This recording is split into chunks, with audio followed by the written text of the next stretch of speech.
3H, himala, hiwaga, hinagap, bilang 57.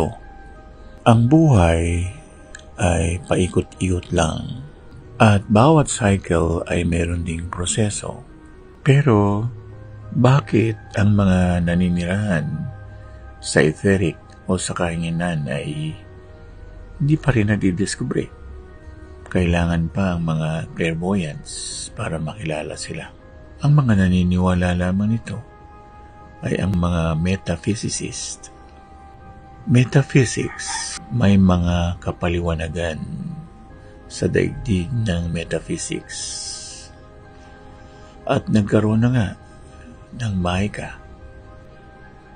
At bawat kultura may kanya-kanya silang paniniwala o pananampalataya o metafisika na binubuksan ng mata ng mga tao.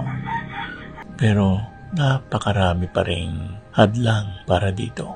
At ang iba naman ay nandadaya.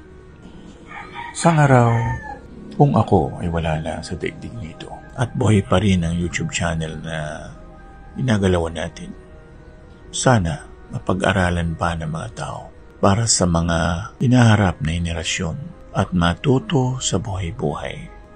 Pero kasi wala pa ang daigdig na ipinapangako ng Panginoong Hesus. Pag nangyari na yun na ang tapos at yun na rin ang simula ng bagong buhay natin.